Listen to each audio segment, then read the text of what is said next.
दोस्तों, स्वागत है आपका जुबैर कादरी के जेड मीडिया ब्लॉग में। इस वक्त हम मौजूद हैं एमआईएम के महाराष्ट्र प्रदेश प्रवक्ता रवीश मोमिन के साथ। रवीश साहब, सोशल मीडिया पर एक वीडियो बहुत तेजी से ट्रेंड कर रहा है स्वामी नरसिंहानंद का, जिसमें उन्होंने कहा है कि नाउजुबिल्लाह मोहम्मद और मोहम्मद सल्लल्लाहु अलैहि वसल्लम की शैतानी किताब के मानने वाले खत्म हो जाएं, मिटा दिए जाएं। नरसिंहानंद से हम कहना चाहते हैं, तेरे जैसे 70 और तेरी जैसी 70 नस्लें भी आएगी तो मजहब इस्लाम के मानने वालों को कोई दुनिया की ताकत को ये राइट नहीं है कि मुसलमानों को ख़त्म करके दिखा सके। वो मारने का राइट नहीं है। नरसिंहानंद से हम कहना चाहते हैं कि नफरत मत फैलाओ। भारत देश के अंदर अमन अमान कायम करना ये सिर्फ मुसलमानों की जिम्मेदारी नहीं है, बल्कि हर एक हिंदुस्तानी की जिम्मेदारी है। नफरत की अगर मैं बात करूं, अगर कोई नफरत फैलाता है, नफरत फैलाने की कोशिश करता है, हेड स्पीच देता है, तो सुप्रीम कोर्ट के अंदर 2021 के अंदर एक रिट दाखिल की गई जिसका नंबर है 943। उसका अपडेट 28 अप्रैल 2023 के अंदर आता है।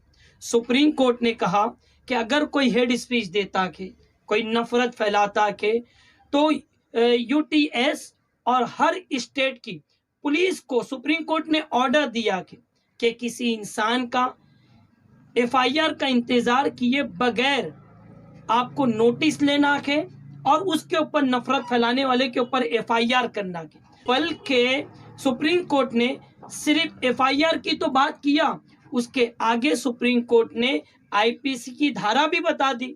153A, 153B, 295A, 506 को लेकर सुप्रीम कोर्ट ने कहा कि पुलिस उस इंसान के ऊपर एफआईआर करे।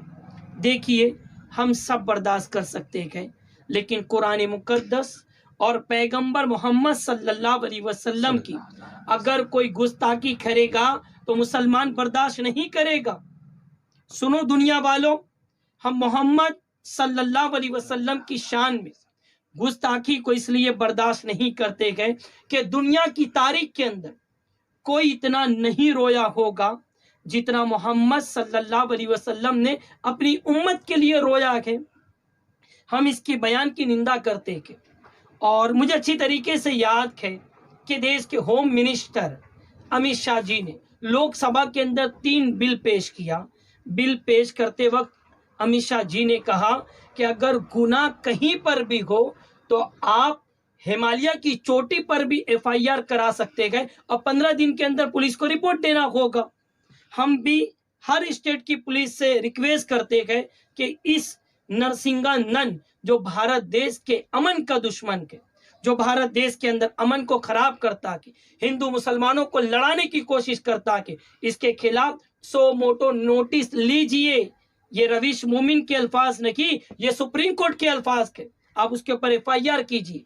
अब थोड़ा सा आपको रोकना चाहूंगा। जैसे कि नरसिंहानंद ने अपनी वीडियो में ये कहा है कि अगर इसराइल की गौर सरकार उन्हें इजाजत दे तो वो अपने 1000 लोगों के साथ, समर्थकों के साथ इसराइल में बसेगा और वहां पर अगर कभी आपत्ति या आपातकाल आजाद आई तो वो इसराइल की तरफ से लोगों से लड़ेगा। इस सिलसिले में आपकी क्या राय है, आप क्या कहना चाहेंगे?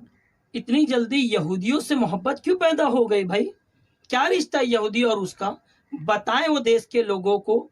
जिस देश में वो रहता है उस देश का एक राज्य मणिपुर के लिए वो तो खड़ा नहीं हुआ, इजराइल हुकूमत के लिए खड़ा हो गया। जवाब दे देश को वो, उसका और इजराइल का क्या रिश्ता है?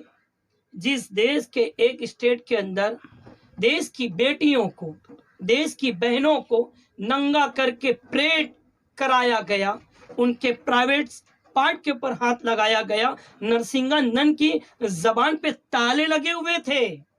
जब जबान नहीं खुली, वहां जाने की बात नहीं किया।